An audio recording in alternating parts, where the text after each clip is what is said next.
Olá, estudante, olá você de casa, seja bem-vindo a mais uma aula aqui no Se Liga na Educação. Obrigada por estar comigo aqui para mais uma aula de ciências, tá? E eu comecei falando, né, para vocês aí do sexto ano sobre a ciência, como se faz ciência, o método científico, né? Uma aula bem interessante e hoje eu vou falar o quê? Os impactos de tantas descobertas científicas aí para a nossa sociedade. Então não saia daí, me acompanhe nessa aula, por favor. É uma aula que o tema é conhecimento científico e impactos, hoje impactos positivos, tá, gente? Numa próxima aula eu falarei de impactos negativos. Uma aula do sexto ano de ensino fundamental, componente curricular, ciências. Lembrando, né, para você, né, que eu já trabalhei com vocês uma aula anterior, que o processo da ciência é uma forma de acumular conhecimento sobre o universo, construindo novas ideias que nos ajudam a compreender o mundo à nossa volta. Então a ciência é fundamental aí para compreender o mundo, os fenômenos, né, naturais e até mesmo os artificiais que a gente está aí vivendo no dia a dia. Mas, Marizinha, o conhecimento científico traz benefícios? Pessoal, são tantos benefícios que eu tive que escolher alguns. Poderia falar de milhares, tá certo? Na física, na química, né, na astronomia, na medicina. Eu escolhi alguns para a aula de hoje, para ilustrar aí, né, os benefícios do conhecimento científico na sociedade. Mas nós temos aí milhares de outros, tá bom? Bem, a ciência, né, o conhecimento científico, ele é importante porque desenvolve tecnologia, né, eu estou chegando na casa de vocês, né, desde a pandemia que a gente começou com aula aí, né, na televisão, há um século atrás isso era difícil, né? A internet como que evoluiu também para a comunicação, né? Desenvolve conhecimento, satisfaz a curiosidade, não tem ciência sem ter curiosidade, tá, gente? Aborda problemas da sociedade e do dia a dia, influencia políticas também, tá? Então o conhecimento ele é importantíssimo para qualquer sociedade, tá certo? Então eu escolhi aqui, gente, começar, né, por um exemplo, né, da biologia, claro, genética de Mendel, tá, gente? O Mendel, ele era muito curioso, tá? Ele era um monge austríaco e ele trabalhava, gente, com ervilhas, né? Ele tinha lá um pomar, ele tinha ervilhas, ele fez vários experimentos fundamentais para a genética, tá? Foi ele, gente, que na sua primeira lei explicou que, né, as características, elas são passadas de pai para filho, né, as características hereditárias, e que existia um fator que ele não sabia do que era, que só mais para frente que foi descoberto que eram os genes, né, que é uma parte do DNA, que codificava aí as características, ele chamou de fator. E ele era um matemático, ele acrescentou aí muito trabalho com proporções, né, fez diversos experimentos e ele foi chamado então do pai da genética, tá? O Mendel. Vamos vir aqui vem comigo aqui na minha bancada. Eu trouxe aqui as ervilhas de Mendel, tá, gente? Só para ilustrar que, olha só, ele ficou aí o tempo todo fazendo experimento com ervilhas, que elas tinham muitas características observáveis, cor de semente, ela podia ser lisa ou rugosa, tamanho da planta, cor da flor, posição. Então, assim, ele utilizou bastante as ervilhas nos trabalhos dele, tá? E que interessante. Nem sempre um cientista ele é valorizado naquele tempo dele. Nem sempre uma produção científica ela é reconhecida naquele momento, né? Depois que Mendel tinha morrido, tá? Um tempo depois é que ele foi, né? O trabalho dele foi então o quê? Aceito e até hoje ele é super considerado aí como um grande pesquisador, tá, na área aí da genética, tá certo? Vamos continuar ali na minha lousa, por favor. Olha só que interessante. Eu falei para vocês que Mendel chamou aí de fator, né, que o fator passava dos pais para o filho. E esse fator, na verdade, né, gente, estava ali no DNA. Então, olha só, a estrutura tridimensional da molécula de DNA, a dupla hélice, ela só foi descoberta, gente, em outro século, tá? Em 1953, o Watson, Crick, né, e colaboradores, tá? Eles fizeram, eu trouxe aqui na minha bancada, olha que interessante, um modelo de DNA. Foi exatamente isso que eles fizeram. Era difícil decifrar como é que era a molécula de DNA, tá? Em 1953, eles conseguiram aí, então, mostrar que a fita de DNA, né, a molécula tinha duas fitas complementares, tá? Formada aqui por várias outras estruturas, olha, um grupo fosfato, uma ribose, né, no caso DNA desoxirribose, e uma base nitrogenada, né, chamada de nucleotídeo, tá, gente? Como se fosse um joguinho de Lego que eu encaixo 3 pecinhas e vou repetindo aquelas 3 pecinhas, tá, gente? Que eu chamo de nucleotídeo. E isso formava, então, o DNA. Ele também mostrou que existia um encaixe perfeito dessas bases. Olha, C com G, A com T. É um pouco difícil para vocês aí do 6º ano, tá, gente? Mas só para mostrar que, apesar dos conhecimentos de Mendel terem ficado em outro tempo, você continua utilizando aquela pesquisa, aprimorando a pesquisa, acrescentando novas ideias e novos conhecimentos, tá certo? Muito tempo depois que foram explicar que o fator que Mendel falava, né, que passa de pai para filho, era o quê? Os genes que estão aonde? No DNA, tá certo? Essa descoberta, tá, gente, do DNA, ela abriu diversos caminhos, né, para a biologia molecular. Voltando lá para a minha lousa, olha, ela aponta horizontes fantásticos. Acabei de falar para vocês, vamos ver se vocês estão atentos. Novo conhecimento científico pode levar a novas aplicações? O que vocês acham? Ou aquela produção científica, ela acaba em si mesma? O que você acha? Então vamos lá. Olha só, olhe na minha lousa, por favor. Outras descobertas que vieram aí a partir da descoberta do DNA, por exemplo, olha, projeto Genoma, teste de DNA, biotecnologia, né? Vou explicar para vocês então um pouquinho desses 3, tá certo? Pode voltar aqui para a minha bancada, por favor. Olha que interessante. Mais ou menos aí por volta de 1978, foi descoberta uma coisa fantástica que mudou aí a tecnologia, tá, do DNA. As bactérias, elas possuem uma enzima que corta o DNA. Eu vou chamar de tesoura, tá? Uma tesourinha, chamada de enzima de restrição.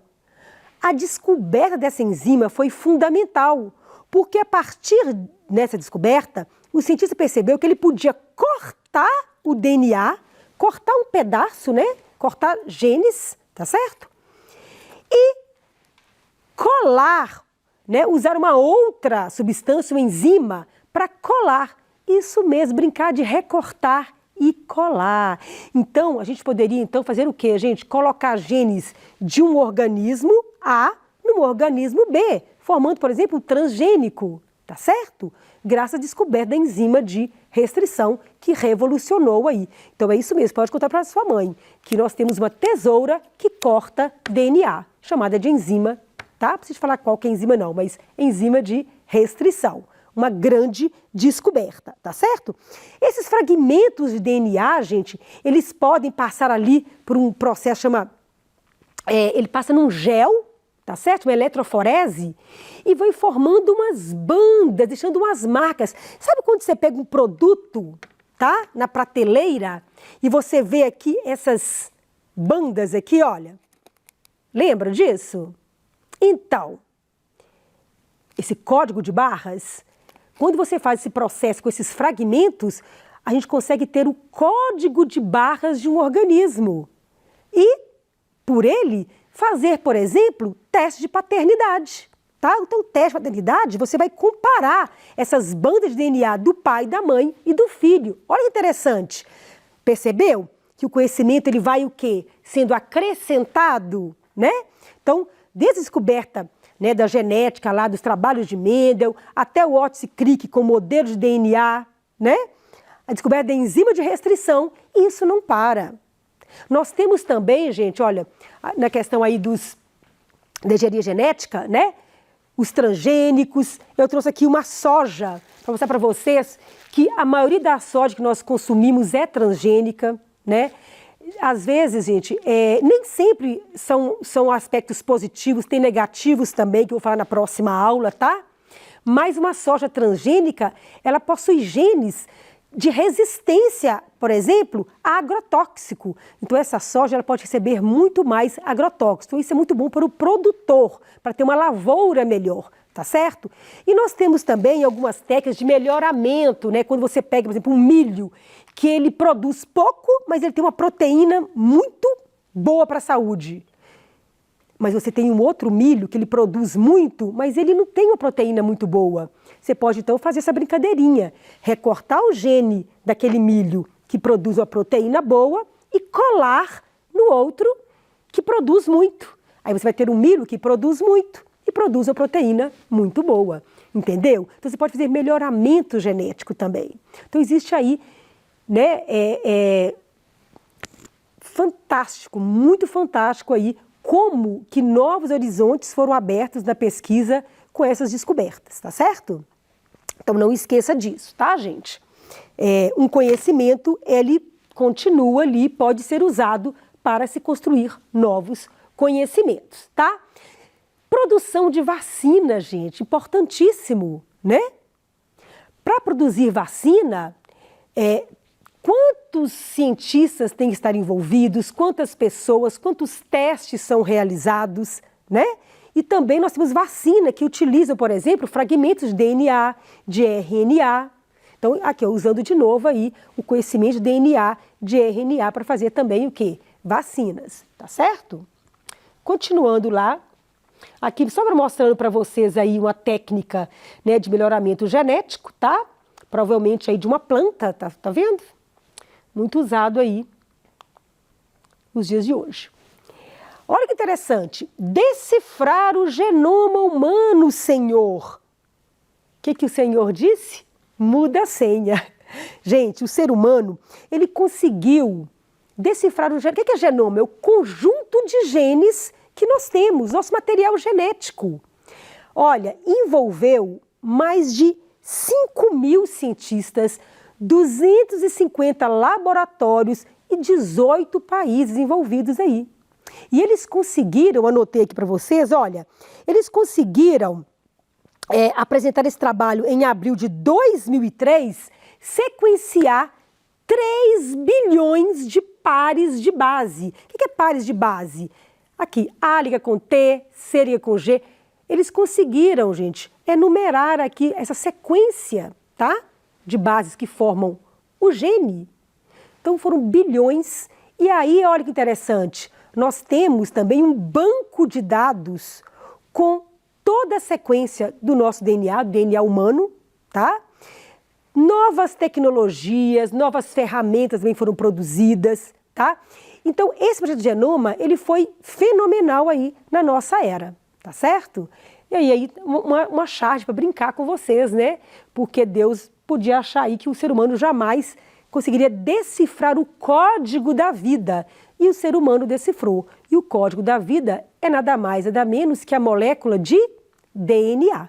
Lembrando que nós temos uma molécula? Não. Nós temos 46 em cada célula. Se nós temos trilhões de células, nós temos trilhões vezes 46. Eu não sei nem falar esse número, tá? Sendo que 23 a gente herda do pai e 23 nós herdamos de quem? Da mãe, tá certo? Interessante aí também a gente aprender isso na aula de hoje. Olha, continuando lá na minha lousa, a tecnologia da informação, né? Olha, os modernos meios de comunicação fazem com que um cientista trabalhando em qualquer parte do mundo, com um computador e uma conexão com a internet, possa se cadastrar e ter acesso a vastos bancos de genes. Quer dizer, a tecnologia da informação ajuda muito também a divulgar os resultados da pesquisa. Eu consigo até entrar, por exemplo, no Google e pesquisar lá qualquer assunto que eu quiser, eu consigo baixar aí, né? Eu consigo uma revista científica para ler, um artigo. Então você está divulgando aí todo o conhecimento científico, tá certo? A tecnologia aí a nosso favor. Conhecimentos químicos, gente. Olha, na casa de vocês, quantos produtos estão perto de você aí, que você usa na cozinha, no banheiro para lavar o seu cabelo, né? A sua roupa, o sapato que você usa, tudo aí tem conhecimento químico. Tá? A indústria química ela é importantíssima na nossa vida, tá certo? Na saúde, essa água aqui que eu vou beber, ó, vou beber um golinho de água aqui, tá? Para ela ser filtrada, né? E para ela ser o quê? Para retirar os micro-organismos, ela também passou aqui por processos químicos, tá certo? Ela recebeu cloro, tá? Então, eu tenho aqui química nesse copo de água, tá certo? Produtos farmacêuticos, eu trouxe aqui um produto farmacêutico para vocês verem, né? Só para representar aqui um medicamento e outro produto, que a química também está envolvido aí no nosso dia a dia o tempo todo. Olha lá na lousa um tênis que você vai para a escola, né?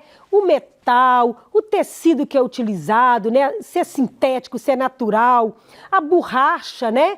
Tudo isso envolve o quê? A química e os conhecimentos químicos, tá certo? Na área da física, né? Conhecimentos físicos, vou falar aqui da eletricidade, né? Como é importante a nossa vida a eletricidade. E lá no século, 6 a.C., com o filósofo Tales de Mileto, né? Descobriu que se esfregasse ali uma resina, né, atritada com a pele e a lã, ela atraía outros objetos. Pode fazer isso com pente também no cabelo, ela vai atrair papeizinhos, né? Quer dizer, gera aí eletricidade. Continuando aí, existiram diversas outras descobertas em relação à eletricidade. Vou citar mais uma, tá, gente? No século XVII, com o alemão Otto von Guericke, que ele usou aí a mesma técnica de Tales de Mileto, né? Mas ele foi importante aí para surgir as primeiras máquinas geradoras de eletricidade. Isso nunca mais parou, continuou, né, até os dias de hoje, tá? E qual que é o impacto da descoberta da eletricidade na nossa sociedade?